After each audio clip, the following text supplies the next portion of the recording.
eu gosto muito de pré-história, né? E leio há muito tempo e tal. E os arqueólogos que estudam, basicamente arqueólogos que estudam pré-história, apesar que são arqueólogos que não estudam fontes escritas, porque não tem, já que é pré-história.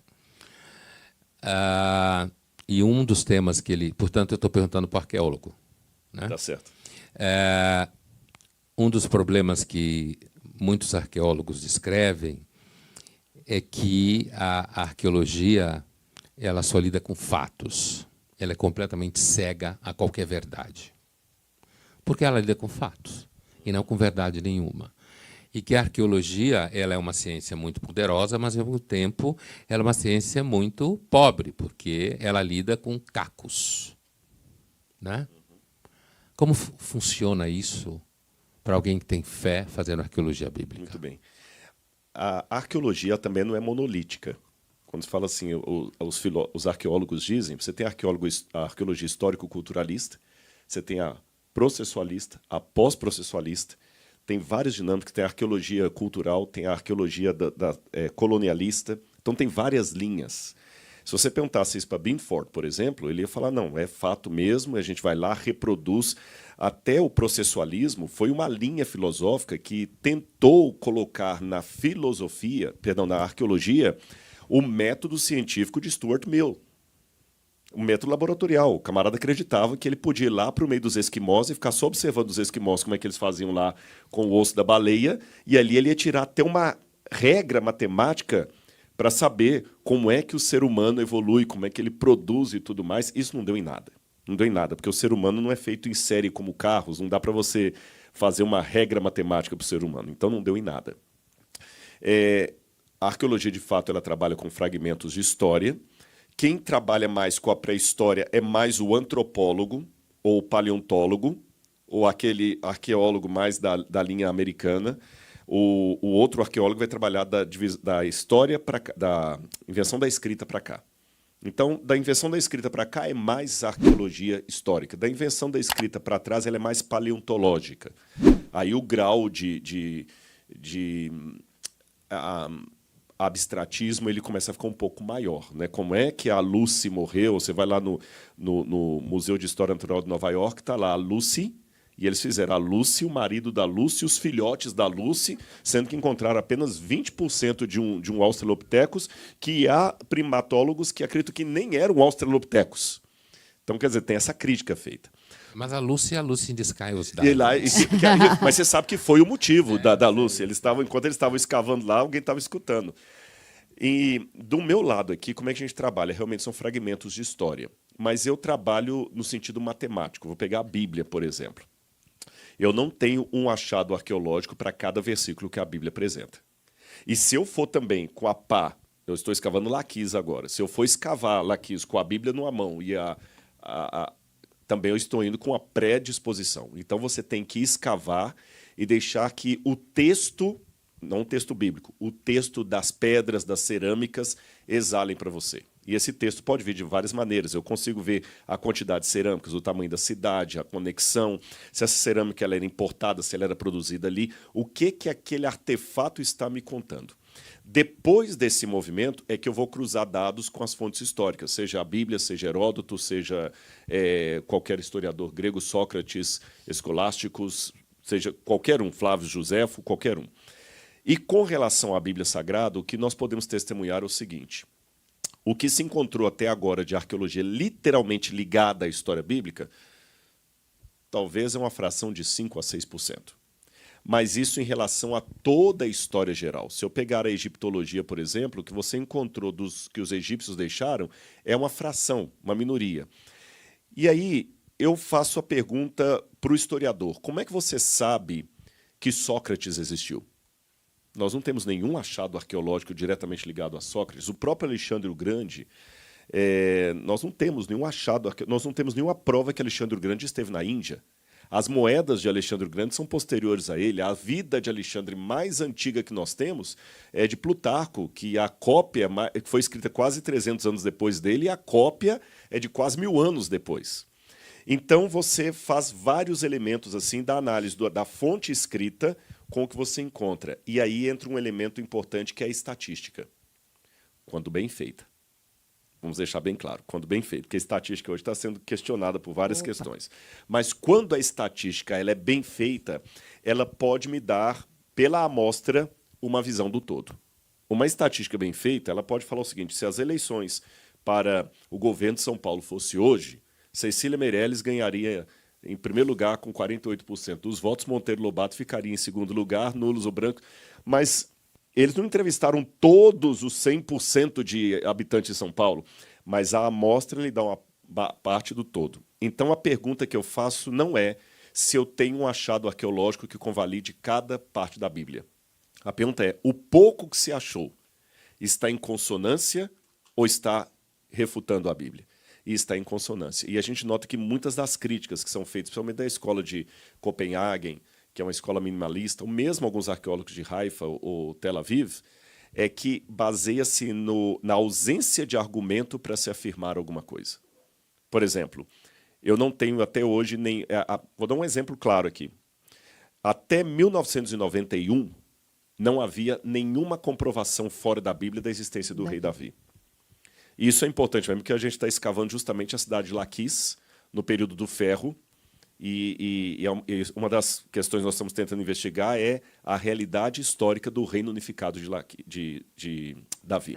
Você morou em Israel, você sabe, Laquis, Lachish, é um sítio arqueológico importantíssimo, era a segunda maior cidade de Judá depois de Jerusalém nos tempos bíblicos. A gente está chegando agora no período do Ferro, isso é importantíssimo. Mas até 1991, muitos críticos de Copenhagen diziam Davi é tão histórico como o rei Arthur e a Távola Redonda, porque não havia nenhuma comprovação. Até que lá, e como você gosta muito da França, eu vou dar um exemplo francês, André Lamer, um epigrafista da Universidade de Sorbonne, um dos maiores, ele estava analisando a estela de Mecha, que fica no Museu do Louvre. Ele estava com a lupa ali e ele percebeu na estela de Mecha a expressão Beit David, Ara David, altar de Davi e casa de Davi. Essa expressão Beit Davi, casa de Davi, é uma expressão técnica. André Lamer falou assim, eu achei na estela de Mecha, aqui no Museu do Louvre, uma comprovação histórica do rei Davi. Apesar de ser um renomado professor da Sorbonne, ele quase perdeu a cátedra dele, e você sabe que há muito cancelamento na academia por preconceitos. Opa. Por quê? Dizer que Davi existiu na época era algo tão ridículo, mediante o consenso cético, como dizer hoje que eu encontrei evidências do Saci Pererê na floresta amazônica. Ninguém dá bola para isso.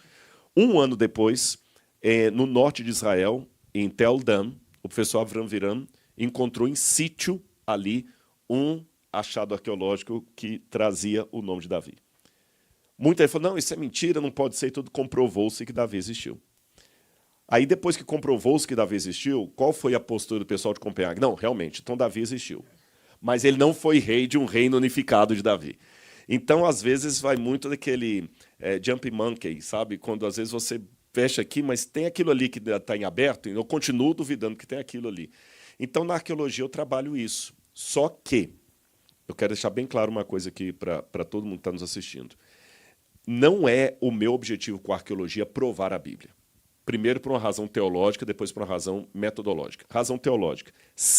Vejam a conjunção que eu estou colocando, se a Bíblia for mesmo a palavra de Deus, a autoridade máxima vem de Deus, não preciso provar a Bíblia, seria um contrassenso provar a Bíblia.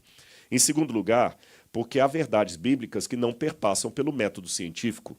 Se for verdade o que a Bíblia falou, eu não vou conseguir, através das técnicas laboratoriais, descobrir que Jesus realmente nasceu de Maria Virgem.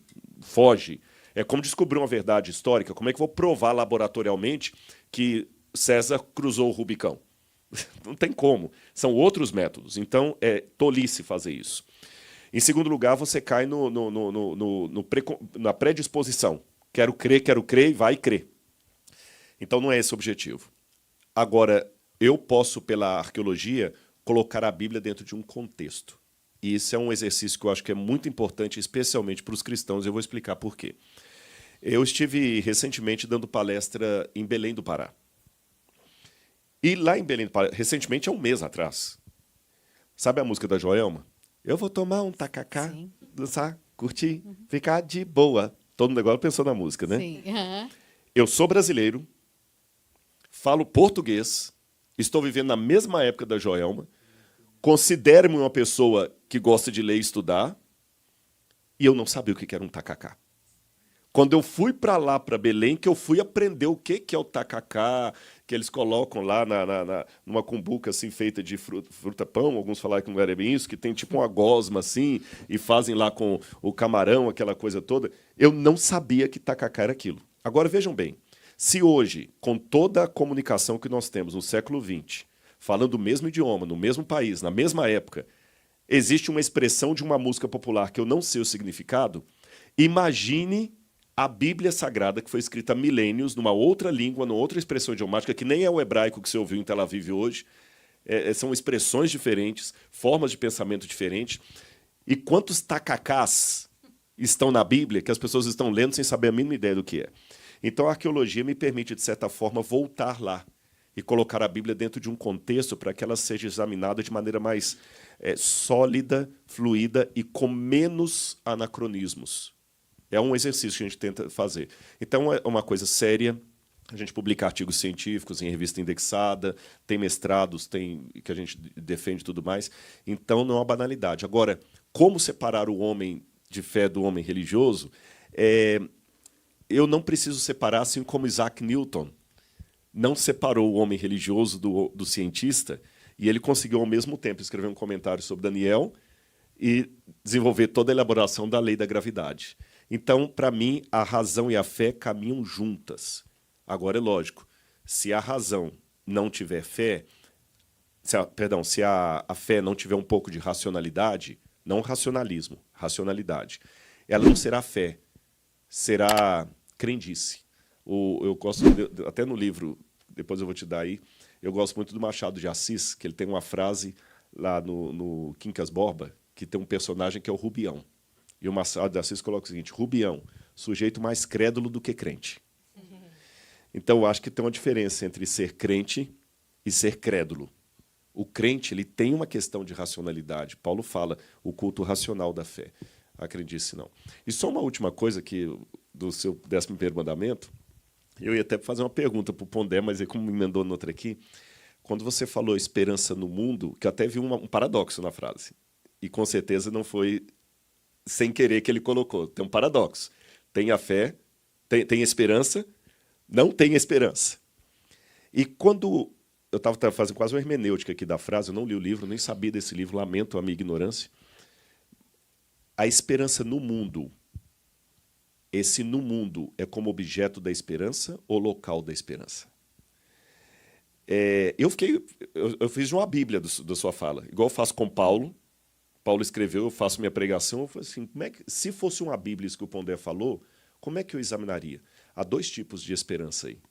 A esperança no mundo, enquanto local em que você exerce a sua esperança, e a esperança no mundo como objeto da sua esperança.